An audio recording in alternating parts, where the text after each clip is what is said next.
Ghost Cult Magazine with a big clap, a thunderclap, welcomes in Ben from Khemmis. How are you doing, man? I'm doing great. It's release day. It's an exciting day, and it's Friday, which at this point in my life, Friday is the same as any other day, but it still retains that bit of magical mystery about it, I suppose. And, in the back of my mind, it's like, ooh, what are we going to get into tonight? It's like, at this point in my life, what am I going to get into? I'm going to cook dinner. My wife and I are going to watch a movie. It's going to be nice and chill. But add in that release day magic, and I'm feeling good. Right on. No Scooby-Doo gang hijinks on a Friday anymore.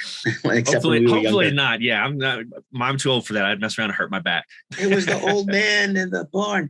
Am I the old man in the mask now? Oh, that's an existential crisis. Oh God. That'll be the next record. Exactly. Yeah.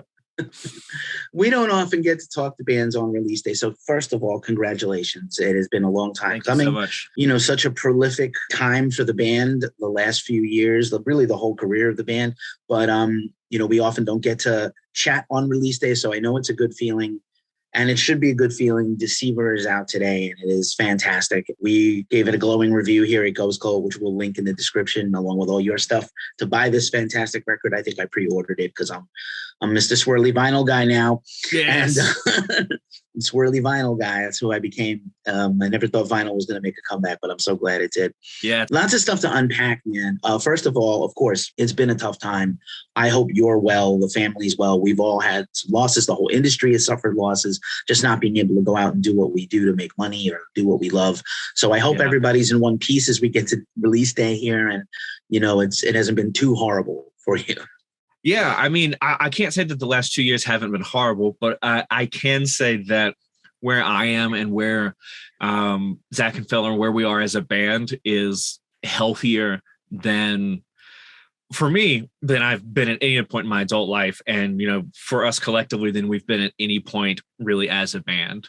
But it took the dark days, and it took the difficult work and the, sort of getting our respective houses in order to get to this place. It has not been an easy journey, and it's still a journey, just because things are stable now doesn't mean it doesn't take work to maintain that stability.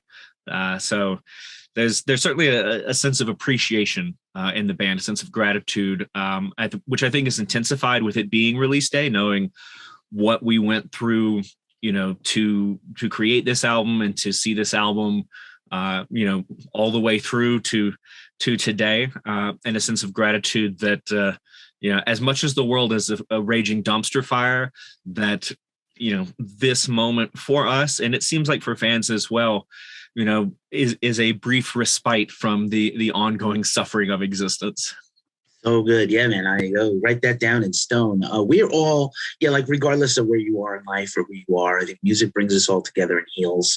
And I have certainly been doing my share of medicating, overdosing on as many riffs as humanly possible. I do think riffs can save the world. I just actually did another interview a little while ago today, and I was talking about the history of doom metal, right? And just the genre itself, and how fans are really catching up to the genre in a modern sense, because we just have such a plethora, an embarrassment of phenomenal bands. And this year in particular has been, great, with replete with fantastic records to throw around. SAT words on Friday morning for me on Not Enough Coffee, and as you as well. So man, your record is amazing. Congrats on this thing. Thank you so much. I think it's really interesting, the point you make about doom metal, which in my mind has always been like, I think at one point, Ethan from Primitive Man and I were talking about this, and I said something to the extent of doom is for older people, because you have to have suffered to really understand and appreciate the suffering that is so often an essential element of the music. But I have to kind of walk that back now, in part because of the pandemic and just the global socio-political sort of ongoing crises, that I think that younger people actually have a keener idea of pain and loss and grief than I certainly did at 14, 15, 16.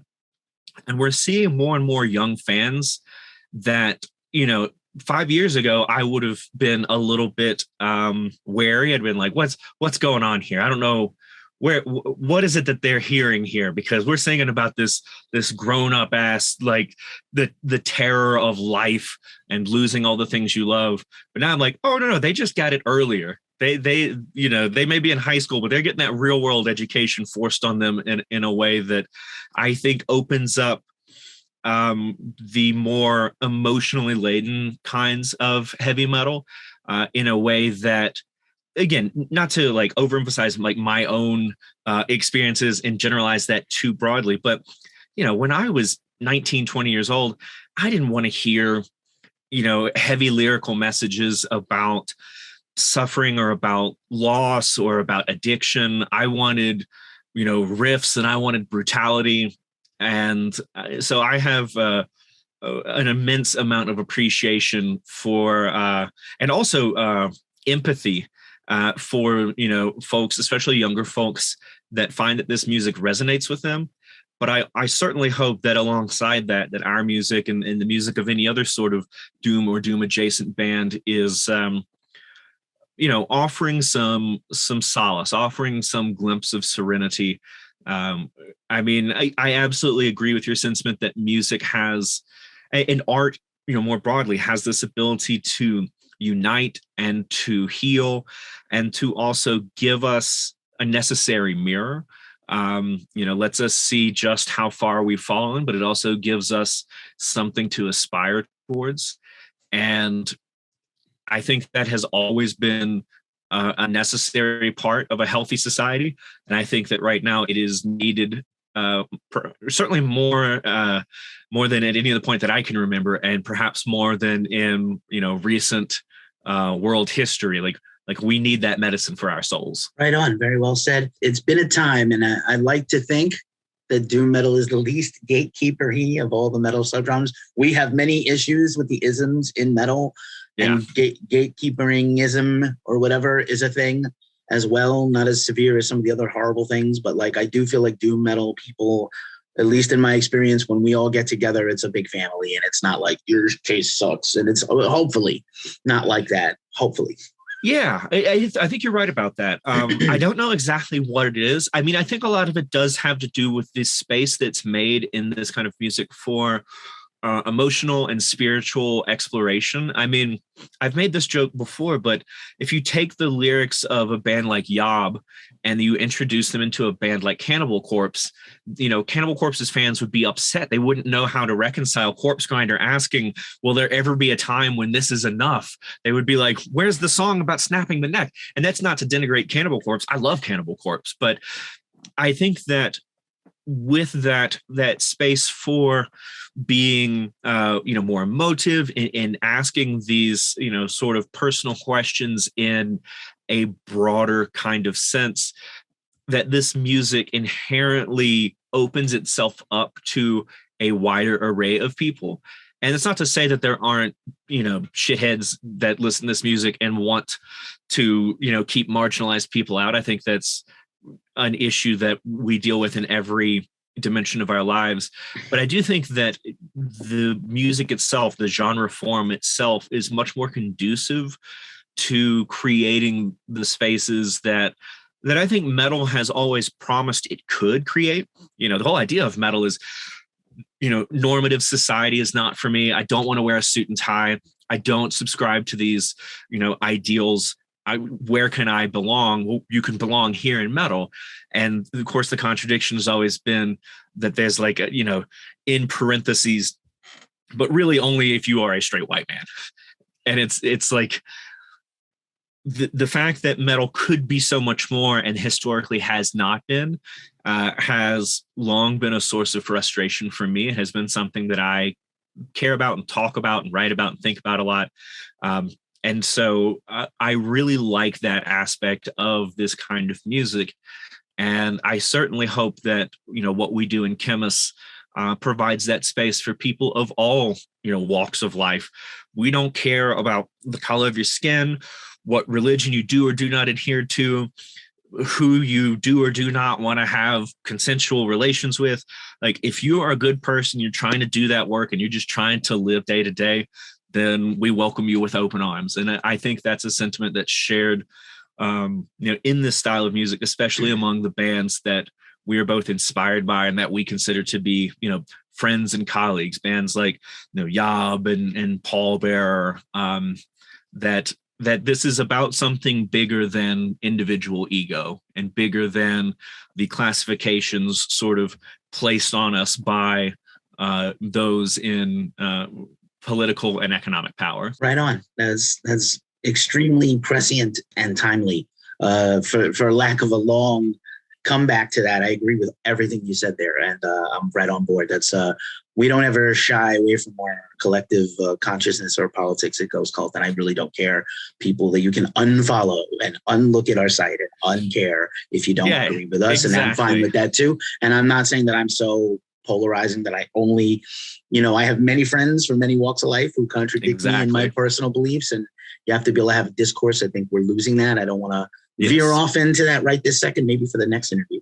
But I do want to talk about Deceiver, man. It's so strong all the way through. And you guys have always just had these very, thoughtful, high quality, well written, beautifully composed releases. And I like so many of these songs. It's hard to pick a favorite. A Vernal Gate, Obsidian Crown. We put Living Pyre on our playlist for our recent Gimme Metal show. And that was like the track that got the biggest response. Like, whoa. Like if you're watching a football game, it would be The Wave, except in a chat. Yes. Because everybody was like, I love it. Everybody was bugging out about that song. And I was like, of course, like, it's Ghost Cult. We're going to have some doom metal. Like, and we did a very eclectic playlist. So, sure. Obviously just, in terms of how the record came together during this period of time, did you have most of it written before all the shit happened last year, or did it really come about during? Yeah, the latter. Some of these riff ideas date back to 2018. The opening riffs in A Vernal Gate and House of Khemmis had been kicking around for a while. And we'd started trying to jam on stuff before, the pandemic hit and we had to go into quarantine, but it was pretty... I can say in retrospect, it was pretty uninspired. And it really had to do with the fact that we were all so miserable in our personal lives, miserable as a band. We'd sort of fallen out of love with being in this band. And it really took, that work, for me, it was getting, psychiatric help and, dealing with, long undiagnosed mental illness. It was dealing with, intergenerational tragedies, dealing with, I've been sober for a few years, but sort of reconciling that with this other stuff, dealing with the loss of loved ones. Like all of this stuff came to a head with quarantine because you couldn't keep running away from it. You couldn't keep sort of running in this sort of automatic fashion. You had to stop and look in the mirror, and we all had to address these things. And coming out the other side of that gave not only the idea of Khemmis a newfound, I think, appeal and power, but also then looking back on those, riff ideas from 2018, 2019, seeing them in a new light and seeing what they could be and feeling inspired by them and feeling motivated to,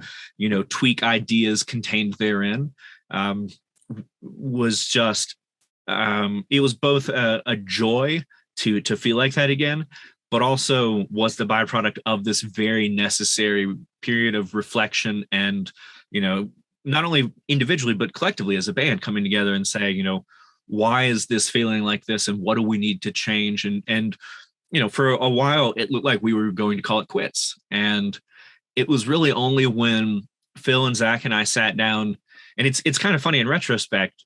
I remember we sit down in the practice room and I say, guys, I need to be honest. For a while now, I've been thinking about quitting. And this is after I'd been on medication for a little bit. And, it was one of the first times we were able to get back together. And I knew at this point that I'd sort of come around the bend on that, but I still needed to be honest about it. And I said, I'd been thinking about quitting for quite a while. And Phil goes, you were thinking about quitting? Well, that's crazy because I was thinking about quitting.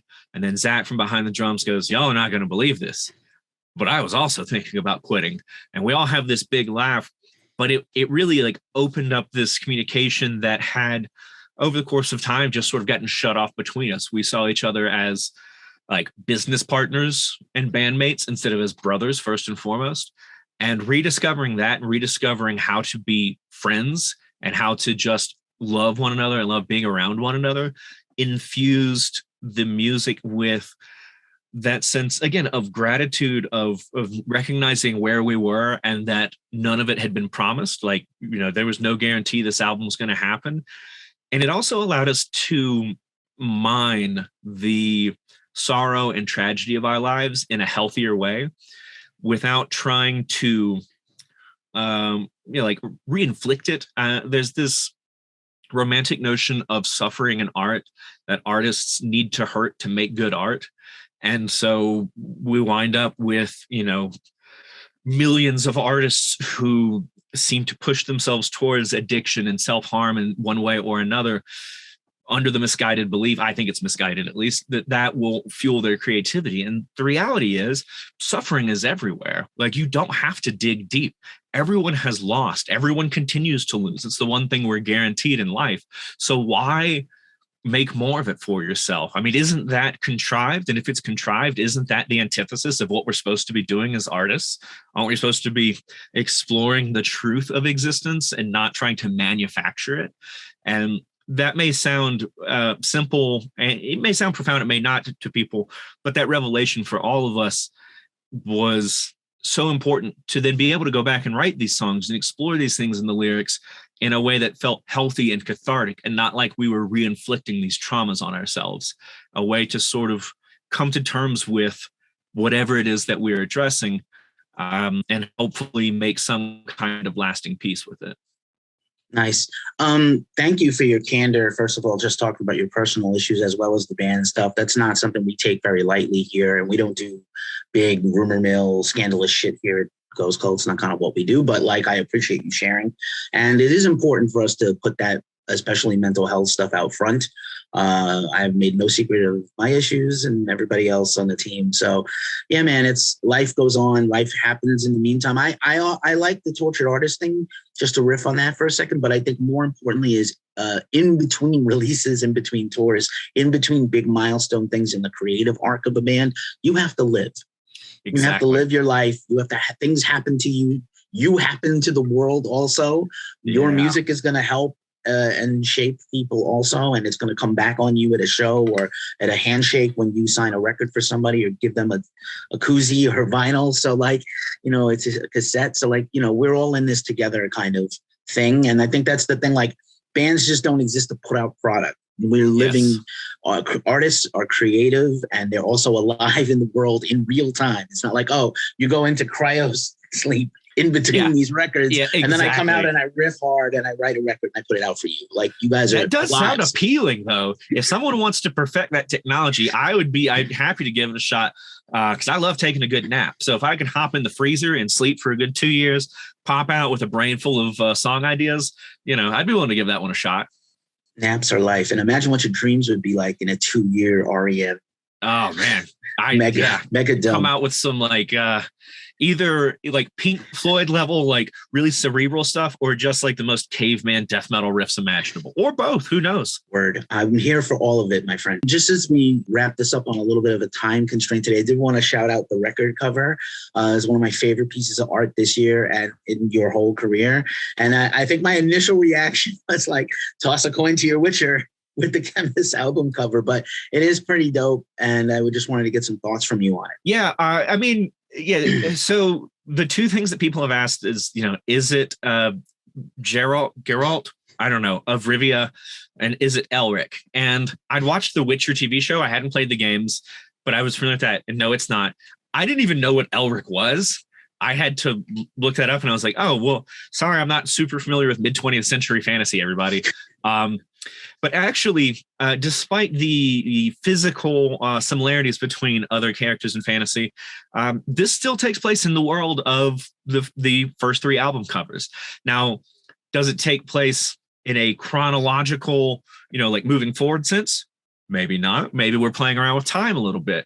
Maybe this is a character you've seen before, but you're seeing their sort of backstory. And I would say, because I like to be a little bit coy, one, because it's fun, and also because I hesitate to ever over-explain anything about the band, because I like people being able to craft their own narrative and find their own relationship. And who am I to say that someone's understanding of this story isn't just as valid as ours? With the exception of saying it is not the guy from The Witcher and it's not Elric. It is a character that people have seen. So if you dig into the details on the front cover, and especially if you pay attention to that right arm, think about that right arm and then look at those earlier album covers, you might be able to figure out just who it is. But we were blown away with Sam Turner's art. I mean, we've been working with him on all of our studio albums since the get-go.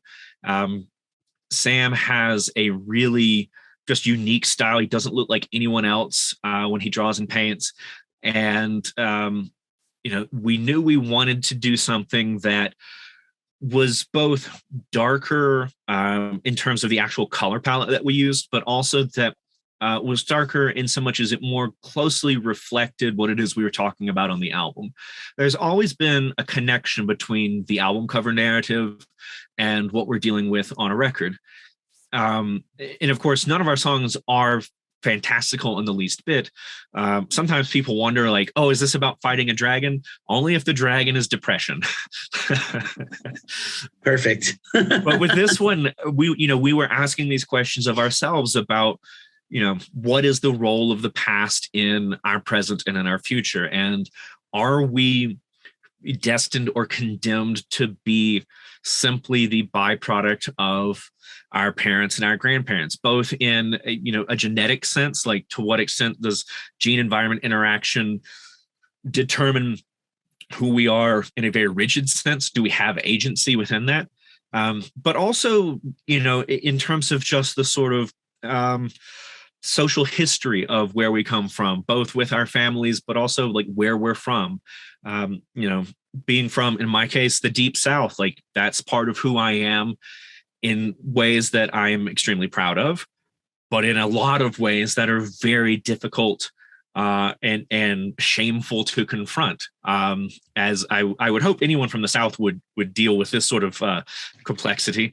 But that's true no matter where you're from. Like literally your hometown, your home state, your religious upbringing, all these things.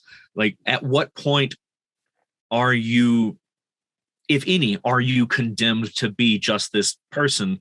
And what is your responsibility to yourself and to the sort of beauty of existence to try to transcend that, to try to achieve some notion of enlightenment, some notion of broader empathy and sympathy, and to live a life filled with compassion and a life filled as much as possible with the recognition that everything will hurt, and yet you still have to do the work. You still have to find the joy. You still have to find the love, because those things are not promised to you. That's where the work lies. And we wanted all of that to be reflected in the album cover so that if people want to make those connections, they can.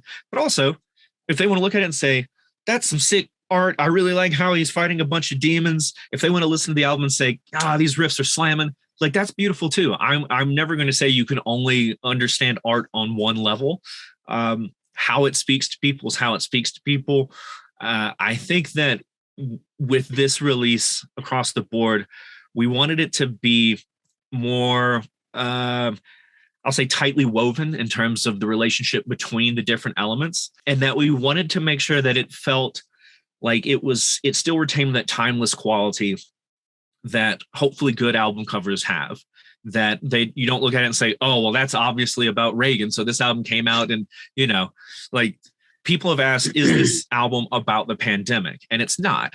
It's about the things that we have gone through during the pandemic. It is born of the pandemic, but it's not explicitly about that. That's important context, but I think it can speak, I hope it can speak to people outside of that context. I would be disheartened if 5 years from now people found themselves unable to resonate with these themes only because hopefully in 5 years the COVID-19 pandemic is behind us. And so that's always been important to us, is to make something that feels both an honest reflection of a given moment, but also, speaks to something bigger, speaks to something more universal. That was awesome and deep. And for something not awesome and deep, my final question is, Do you often get mistaken for Trevor Stannard of Black Dahlia Murder? Because you guys could be twins. That's really funny. It's funny we to toured me. with him a couple years ago. Trevor's actually, I didn't realize this until we toured with him. He's significantly bigger than I am. I'm 6'2", 6'3". He's taller than I am. He's like broader shouldered than I am. But now that you say it, I totally see it, especially since he got LASIK a little while ago and doesn't wear glasses anymore.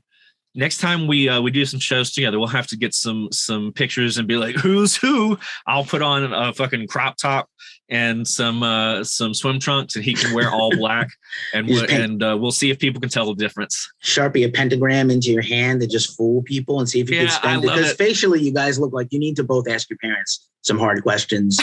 And I'm just saying, you guys look like you could be brothers. And I'll have to send him a message after this and ask if he's my long lost brother. Yeah, which Trevor's also, cool. What does that mean about my actual brother? Like, do we have 3 brothers? Who knows now? Everything is being thrown into chaos. Am I the old man from Scooby-Doo? Oh my God, what have you done to me, Keith? Rural. Right? Ben, such a good time talking to you, man. Congratulations on Deceiver. Congratulations so much, on everything with Khemmis. Thank you for hanging out with Ghost Cult. It's always a pleasure. The next time we see each other, I seriously hope it's at a show doing what you're supposed to do on a stage, yelling at people with a big piece of wood and strings on your body. Absolutely. Absolutely. That sounds like a good time to me, my friend.